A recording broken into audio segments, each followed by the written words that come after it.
Welcome to the Overcoming Mediocrity podcast, where today's top influencers and entrepreneurs on the rise share empowering stories and ninja tips to become the fuel that ignites a positive change in your life. Our guests don't simply coast through life. They don't let difficult situations stop them. They set big goals, keep their eyes on the prize, and they're joining us today to share insider secrets you can use right now to step into your power and live your purpose. Now, here's your host, Christy Ruffino. Hello, and welcome to episode 51 of the Overcoming Mediocrity podcast. This is Christy Ruffino, and I just wanted to take a moment to thank you for listening. When I started this podcast journey back in December of last year, I wasn't quite sure what I had in store for me, but what has happened has been just a real blessing as I have been able to meet so many amazing people and reconnect with current or past clients in a way that helped them share their epic stories of how they overcame something and how they're living out their life's purpose now because of it. So what I believe is everybody has a story, and our story can either hold us back or it can propel us forward onto new and great things. And our Overcoming Mediocrity project was initially designed only for us to share our stories. What it is evolved to is an amazing business tool for business owners, entrepreneurs to be able to share their story of why their clients should really connect with them and do work with them. We are right now bringing women together for our 11th book in the series. And I've got a few people kind of on the outskirts waiting for book number 12. So I want to not only use this quick little segment as an opportunity to thank you for listening, but to also invite you to share your story as well. It's not hard. We help you every step of the way, not only identify your story, but share it in a way that is going to really serve your audience.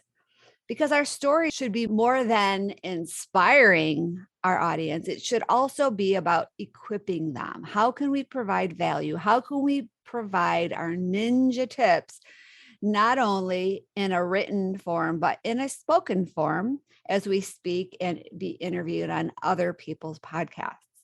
So if this is something that may interest you, if you really feel you want to be seen and heard by a greater audience and you want to clarify your message, we will help you every step of the way.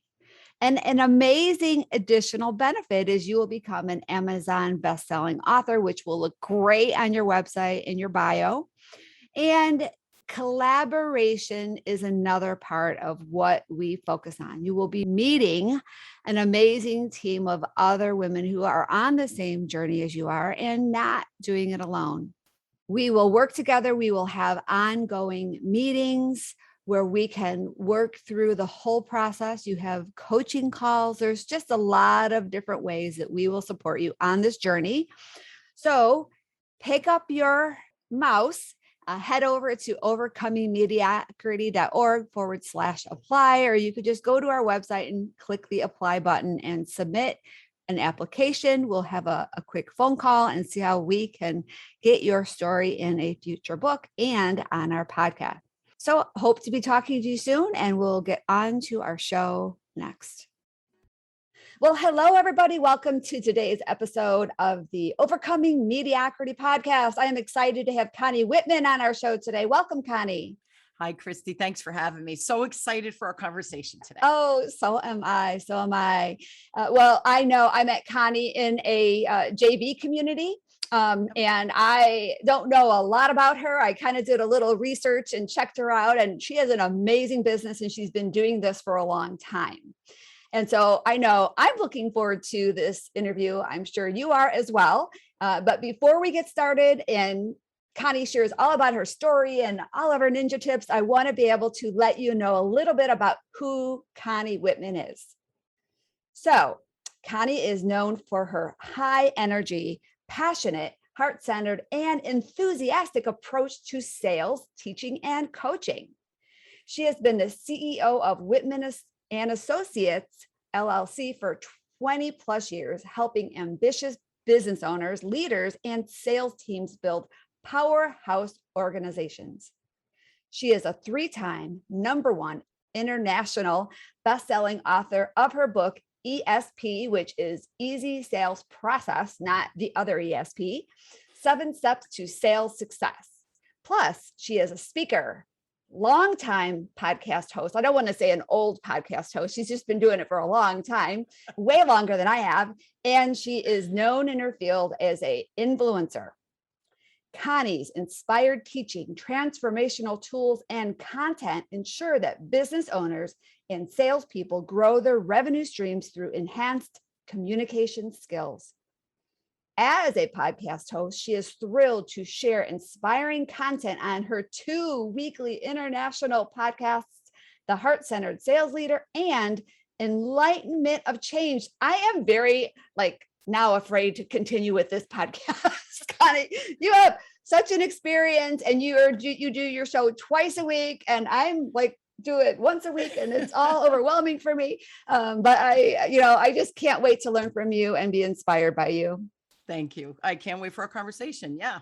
Yeah. So tell us about your story. I mean, that is really the key to people connecting with us, is when we share our story. And so I'm sure you have an amazing story and how you got on this journey and wound up where you are.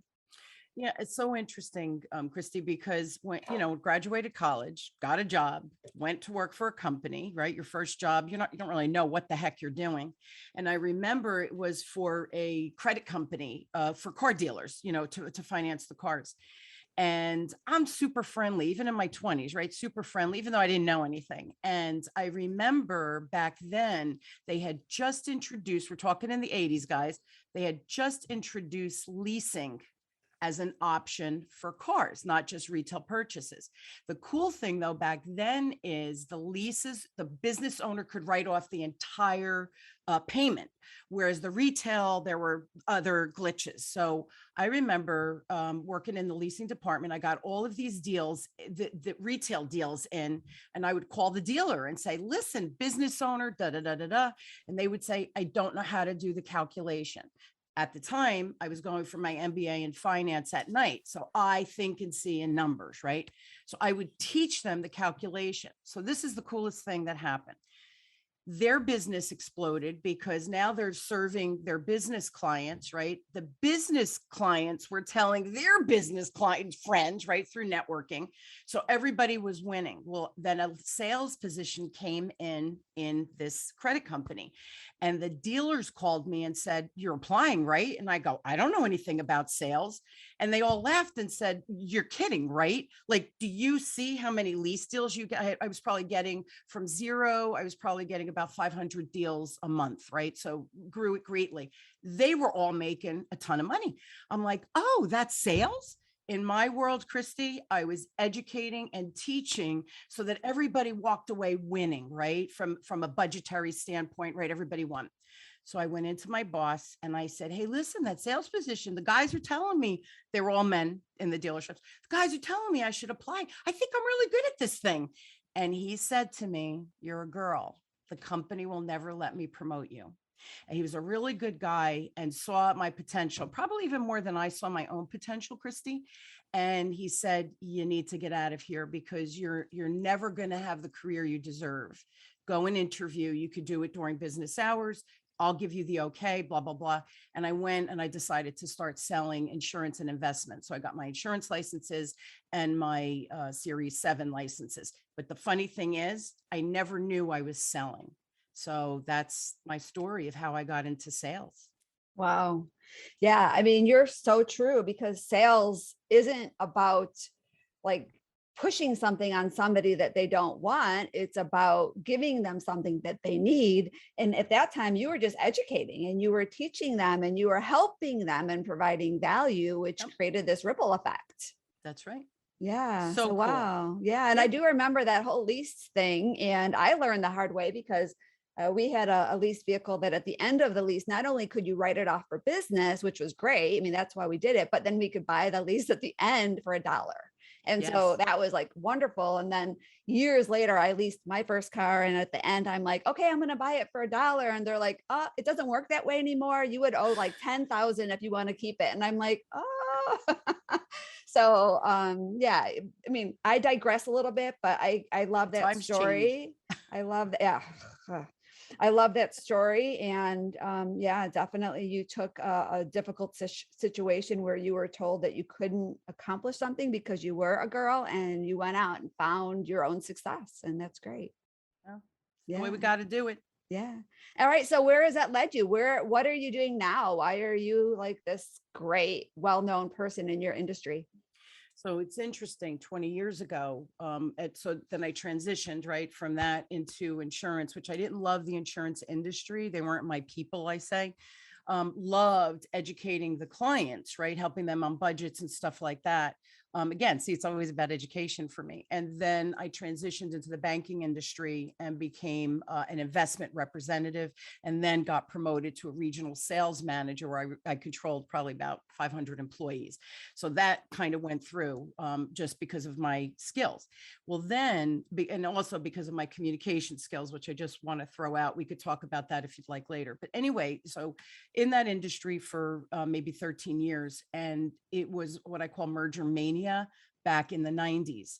So I remember a company came in and bought us, another bank that I did not want to work for. And I had two babies at home, I had a 1-year-old and a 4-year-old. And I said to my husband, I don't want to work for them. He's like, okay, what do you want to do? I go, I want to get fired. And he goes, and then what are you going to do? And we're almost married 30 years, Christy. So my husband, he gets me, right? So I said, I really want to open my own business. There's such a deficit of education for good sales training that everybody is vomiting and pushing products on people. It's disgusting. And here I have developed, just because my team, I'm very competitive. We have to be number one. My region had to be number one.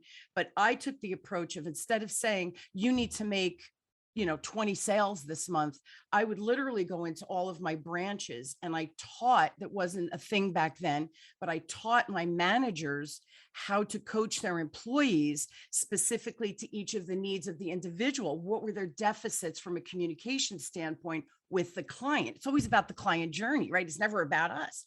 And so I was super successful. I was always the number one region. Well, along the way, what did I do? I had created curriculum. Again, not understanding what I was doing. It was out of competitiveness, but out of, I wanted everybody to succeed and thrive, not through punitive. Why didn't you make the sale? Okay, why didn't you make that sale? Where's your deficit? Let me teach you. And now you can sell 10 more that you would never have sold had I not taught you the skills. So you see, it's always about teaching and educating. And so that was 20 years ago, and I have not looked back. I've been in business for 20 plus years and just loving it, because I really get to help on a global scale, right? Because now I obviously have international clients as well, thanks to Zoom and our global economy. So yeah, that's how I kind of transitioned into business. And just one other thing, because I know you'll have another question. I had babies, 1 and a 4-year-old. And I remember thinking, but see, this is the entrepreneurial spirit. So listeners, if this resonates with you, maybe you should transition to opening a business. But for me, I wanted control of my time. I wanted control of my career, right? Because all this merger mania every year is like, oh my God, am I going to have a job? And then the other thing was just time and money. I wanted control over my time and money.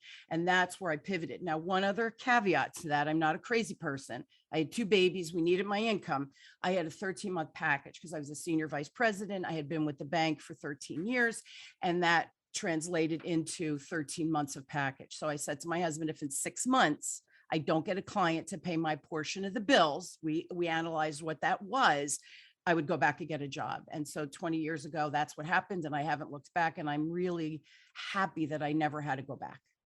Wow. Yeah. So that's great. You gave yourself a time frame and a goal, and then that way you just made sure that you accomplished it, which is hard. It's great that you had a 6-month window, but some people in the entrepreneurial world don't have that window, but they do it anyways, and so the goal is to really define, well, the objective is to define your goal and just work like crazy to make it happen. And it's Absolutely. sometimes better when you don't have that extended window because it gives you more urgency.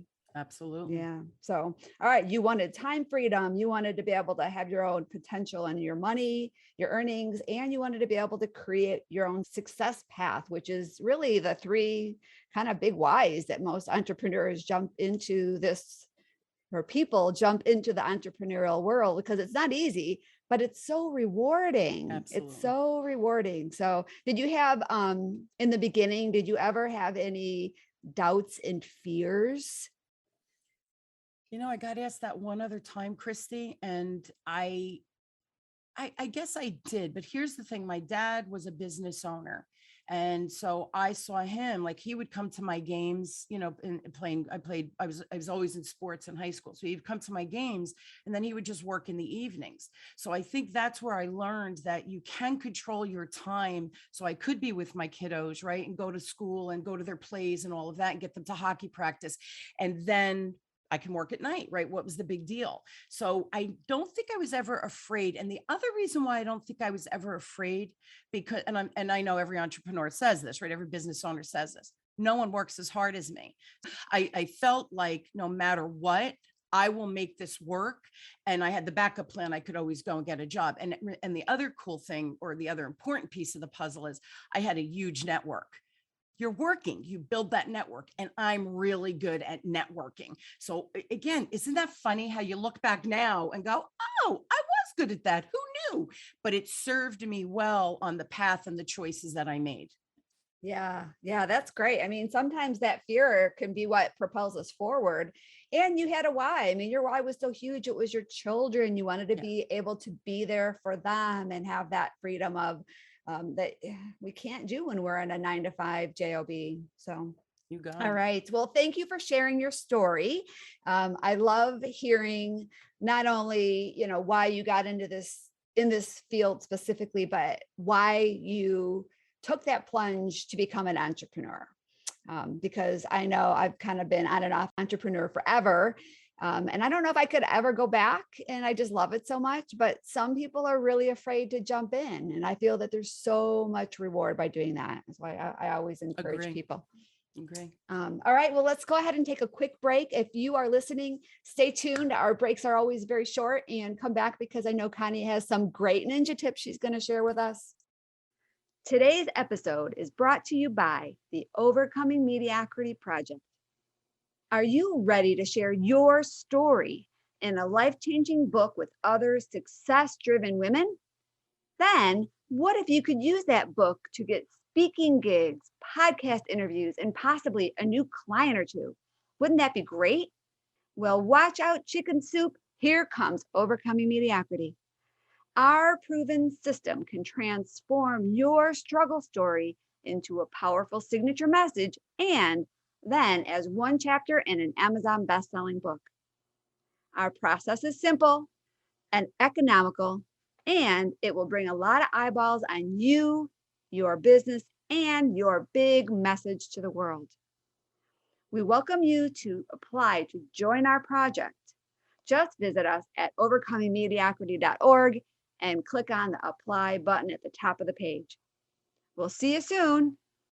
Well, hello, welcome everybody. This is Christy Ruffino back again with Connie Whitman. And I have some great questions that I want to ask Connie that will dive into specifically talking about how communication helps with the sales process, and more specifically, how our own blind spots in that communication arena can be what's holding us back, and how to learn what that is so we can kind of overcome them or sidestep them and be a better a salesperson, which, I mean, let's face it, we all have to be a salesperson, even though we may not want to admit it.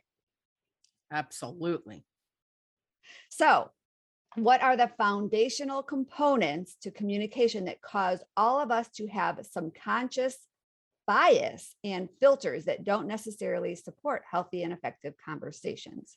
Yeah, it's such a great question. So we all have filters, whether you believe it or not, you got filters. So I'll go through them quickly. One, men and women, guess what? We think differently, not good or bad, right or wrong. It just is, right? We think differently. We process information differently, filter. Second one is where you grew up. If you grew up in this country, not in this country, in a city, on a farm, you have filters. I remember one young lady I had with one of my clients, one of my corporate clients, and she said, "Oh, I grew up on a farm. I like animals much more than I like humans." Filter. Okay. Then we have your heritage. I'm Italian. So Christmas Eve, right? I have 40 people for dinner. My girlfriends, they have 6 and they're having a panic attack. And I'm like, 440, what difference does it make? How I was raised. So your traditions and how you were raised and what you saw affects your filter, right? The other one is generation. We have 5 generations working side by side, first time in history. So you have a potentially 17-year-old working with a 70-year-old, the diversity of that, the complexity of those conversations. We have filters and biases that we don't know about. You're born with a certain communication style that you lean towards. We're born, it's like our blood type. You're born that way, you will die that way. That's another big filter that most people are unaware of. And then there was one more I wanted to mention. Our beliefs. So Christy, they've done research on mice, and they have found that beliefs from 13 generations ago are beliefs within us. It's transmitted through our DNA. Fascinating, right? I've heard, we had a past guest that talked about that study, and I was like shocked. I was shocked about that, how the mice generations later basically took that same situation that happened and they had that same fear from it. So, wow. Crazy. So think about that. We have our own crap from when we were kids that we're trying to deal with, right? All of those beliefs that aren't serving us. We don't know where they came from, right? But it's a filter. And until you stop and look at where did that bias, where did that filter come from, you're communicating at it from a deficit point of view. All right. So this basically can lead to so many questions. Yes. I mean, I've heard this before, but I've heard it as the lens, right? We all come to things from our own lenses, or we have different lenses that we have come into it. So that's kind of the filter piece that I kind of connect with that. Correct. But then when you go to the communication styles, I know there's different communication styles. I'm not sure how many you're going to share, but it's interesting. I would really love to know my communication style. And I've learned how to maybe kind of like look at other people and clients and see what's important to them as far as what matters to them. But how does communication come into this with sales? So if you, so if you don't know the style of your clients and you're just being you, right? Again, unaware, it's about the client journey. So if they're not receiving your message properly, you've lost the sale within the first 10 seconds. And we don't even realize it, because then what's happening is we're playing catch up to prove our worth to the client because they felt uncomfortable with something in that first few seconds. So that, making a first impression, it really is sometimes a nanosecond. But, and with my tool, which I'm going to give that free gift later, Christy, so everybody can really understand this and kind of analyze their own stuff. But once you get really good at using the tool, within 10 seconds, you really know who that client is. And then because you know your strengths and your blind spots that hopefully you've worked on, right, using my tool, that you can pivot and shift to what the client needs from you. Okay. Does that make sense? Yeah. So what are the different communication styles? You say there are 5. There are 5. So one is the stimulating motivator. That is the shaker and mover. They move fast, think fast, they get things done, but it's all about, hey man, let's do it together. And if they go to a networking event and there's 100 people, they'll talk to every 100 people and they'll know something about all 100 people. Stimulating motivator is about let's succeed together, right? Let's rise that ship. Next one is a heartfelt advocate. Lead with their heart, feel deeply. That's a strength, right? They're very empathetic. Blind spot for the stimulating motivator. Let me share a quick blind spot. You're moving so fast that you're causing anxiety and a mess behind you that you don't even realize because you're running to the finish line. The heartfelt advocate blind spot, because they lead with love and feel so deeply, past hurts can affect them with their decision-making process now. And that's a big blind spot because you might not move forward. You might not make a decision because you're afraid that that past experience is going to be duplicated. Another one is the precise assessor. Just like it says, the precise assessor, ooh, can I have more information? Ooh, let me look at that spreadsheet with more detail. So we need precise assessors to do all of that back analytics, right? As business owners, I spent money here. Am I making the return on the investment? We need a precise assessor to analyze that. The blind spot with a precise assessor, you're so focused on detail, give me more, that at some point, and this is where I love your show, Christy, with the mediocrity, right? Good becomes the enemy of great. You want more and more and more, and you seek that perfection. Big illusion. So what happens is opportunities are constantly coming and going, and you're not even seeing them because you're stuck in the weeds. So that's a precise assessor. The next one is an innovative organizer. An innovative organizer is the CEO mentality. It's give me information, I will make a decision, let's move forward, right? We need the CEOs to get things done. Blind spot with that is because CEOs like to be in control, and the innovative organizers love to be in control, and their opinion is the right opinion. So people around them, they could be so direct that they're hurting people's feelings. They don't even see it. And that could hurt a team. That could hurt a project moving forward. And then the last one is the observing designer. And this I call, I swear to God, these are people, I think they're part alien. And I say that with love, everyone, because they are the most brilliant people amongst us. They have the ability to go down the rabbit hole and research and see things that the average human, like myself, we do not see. And that's where that innovation comes from, because they're seeking more and more and more and better and better and better. So there are inventors, would be an observing designer. They observe and design that next reiteration of something. Blind spot for observing designer, they go down the proverbial rabbit hole, and their feet are dangling. They better have somebody at the end pulling them back out, because they can truly get stuck. They don't even see what's going on around them because they're so focused on the research and observing, designing. Wow. 5.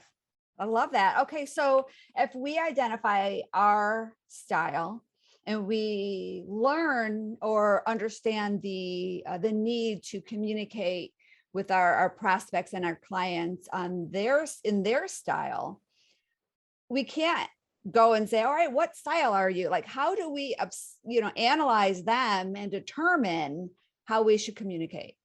Okay. So what do you think my style is? And I have two very high. What do you think my first one is, if you had a guess?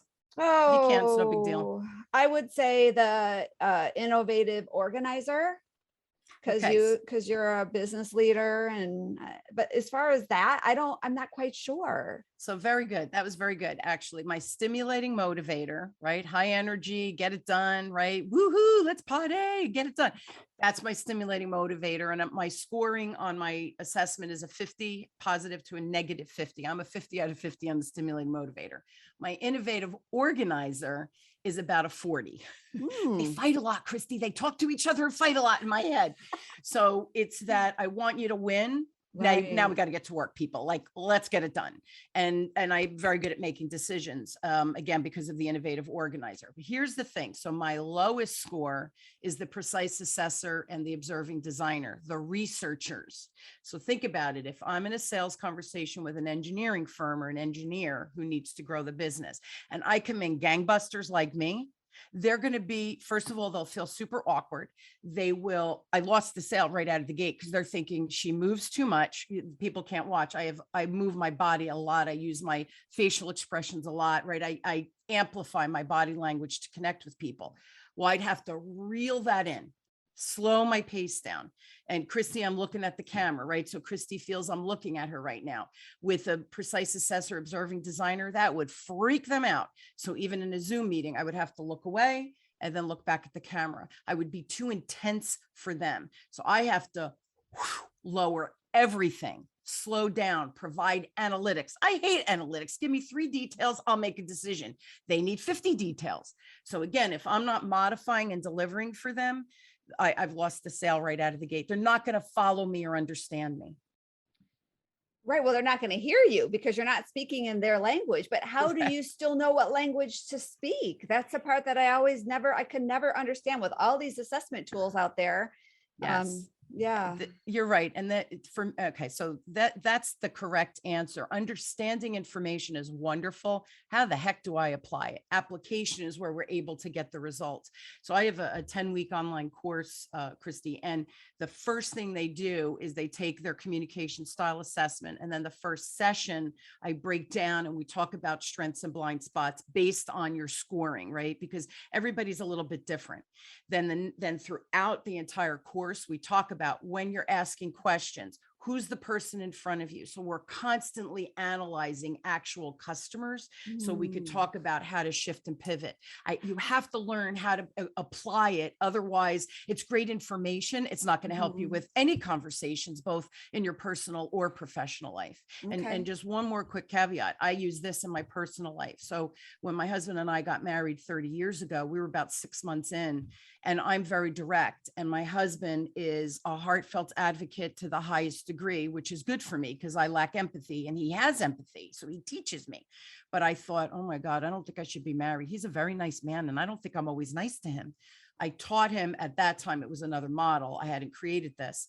And we've been using it for 30 years. We use it with my kids. My husband and I never fight, and we're almost married 30 years. We discuss, but we never fight because we appreciate each other's strengths and we understand each other's blind spots. Right. And then you know it's not personal. It's just Correct. the way they're delivering their information. That's correct. From what I'm taking from this, it's all about asking the right questions. Because if we learn the styles and we are able to discern how to ask the right questions to determine their style, now we can speak in the language that they need to hear. Correct. Okay. It's more than the questions. It's watching their whole demeanor. Okay. Like I said, you'll learn, right? As you apply it, right? Or you work with me, or you start to play with it on your own, you will start to see it becomes obvious after you're aware of it and play with it for a while. Within 10 seconds, I would know if someone's a precise assessor. I might say, they're either precise assessor or observing designer. I have to dig a little more, but immediately I know, slow down. If someone's a stimulating motivator, innovative organizer, I'm ripping it. If someone's a heartfelt advocate, I'll spend a lot more time with the nice up front. How's it going? You have a family. Oh my goodness. How old are the kids? Right. I'll do a little more of that with the heartfelt because they need that. They need that attention and love from me. Do you find that people can have different styles personally as opposed to in their business space? I know we're all the same deep down, but I think sometimes people tend to show up differently in business. It's like you got to turn something on. Is that true? That's learned behavior. That's okay. part of the puzzle. But you are who you are at the core. Some of us have just gotten really, really good at modifying their behavior. And I'll just give you an example. My dad is 91 and he is an engineer by trade. So he is high precise assessor, high observing designer, my 2 lowest. So think about that. For almost 60 years communicating with him, I've had to modify and modify and modify. So it's funny when I'm with an engineer, they're actually easy for me because I don't even think about it, Christy. I'm like, oh, like I'm talking to my father and I slow way down. So you get really good, but you have to learn how to do that. And once you identify, so I love teaching people in your family, practice with your family members. And then when you see someone in business, you can adopt that and use it. So it's learned behavior. I will never be an observing designer, precise assessor. When I meet people and I teach them about the CSA, now I'm talking to them the way they need to be communicated with. At the end, I'll say, so what do you think my style is? And they go, oh, you're just like me. You're a precise assessor. And then I show them my scores and they're, oh, no, I said, that's the tool at work. So you show people how to make it work versus do this. I don't tell, I show. And then that just makes more sense. All right. I have one final question. Well, maybe 2, but all right. Okay. The big question. What style do you think I am? I think I'd have to get to know you better because you're also on a show. So you're projecting a certain persona. So I don't know if this is the real you, because really it's the first time we've ever met. But I'm going to say my gut is I think you probably a heartfelt advocate, or you're an innovative organizer, or a combination of those two. It's funny that people say I'm definitely an innovative organizer. The stimulated motivator, I've had to learn that. I've had to learn, I started a networking organization, but I'm an introvert. And so I had to learn to kind of like step into that whole thing. But people say all the time that I'm a heartfelt advocate, and I don't see it. Oh, that's hilarious. I don't see it. And honestly, people that really know me, they're like, I have my girlfriends that they're like, you are the most alpha girl I know. And I'm always direct to the point. And I have to really try to be more like feeling it, like feeling. I work with women, so I have to like get that feeling piece out, but I'm more black and white, direct, bold. And So I you're know probably that's caused me a lot of problems. Yeah, and that's the thing. You have to just learn how and when to temper it, because that serves you well in life, right? That's why my innovative organizer, it serves me well in life. I have just learned how to turn it down a little bit. So you're probably a very high innovative organizer. I don't see the stimulating motivator in you. You're much calmer than I am. I don't think you're precise. Do you like detail? Maybe that's the question I need to ask. Yeah. See, I don't see that. I'm good at it. I'm good at detail. We have to be. Yeah. You have to be. Yeah. I think you're a super high innovative organizer. I think your next one would still be a heartfelt advocate. Possibly. You have to take the test and see. I'm going to. And so that leads me to my next question. How do I take the test? And I know you are sharing that as a free gift to our listeners. So everybody that's listening can also take the test. Absolutely. It's on my website. So it's whitmanassociates.com. And then you do a / and it's CSA for communication style assessment. So whitmanassociates.com/CSA, but you'll put in the show notes so everybody can find me. Yes. Yes. So it is a free communication style assessment. And Yes. Tell us a little bit about what that is. How many, is it like 200 questions? No. It's 25 questions. You have Perfect. to rank them. So you'll see the test. Make sure you read the directions. You'll get 2 reports. One will spotlight your superpower highest score, and you also get a report with your lowest score, which is the blind spot. Oh, So I wish I would have both. done this before the interview. That would have been great to have a conversation about that. So I'm going to have to take the assessment, and we're going to have to talk again. I would love that. Absolutely. Let's party again. Yes. All right. Well, this was so good, Connie. Thank you so much. I really appreciate you. I appreciate you sharing all this wisdom. I know it has been very enlightening for me, and I look forward to taking the test. Thanks so much. Thanks for having me on, Christy. Great conversation. Yes. And so everybody, thank you for staying tuned to the end of today's show. If you learned anything that you thought was just an amazing resource, ninja tip, it always helps to cement something in if we share it with somebody we know. So we don't want you to only share our show, but we would love for you to share some of the wisdom you learned and, pass it on. And we always would love for you to subscribe, rate, and review our show, because the more people love our show, the more people can hear it. So thanks you all for listening. And Connie, thanks again. Thanks again, Christy. All right. Have a great day, everybody. Thanks for listening to the Overcoming Mediocrity podcast, where we believe that everyone can have the business and life of their dreams once they've learned the art of mastering their story. Mastering our stories is the key to everything we want in life. Our stories can either hold us back or they can propel us to new heights. We can choose. You can choose. Choose to overcome mediocrity with us. Let's achieve greatness together. To learn more, visit www.overcomingmediocrity.org. And don't forget to subscribe, rate, and review this podcast.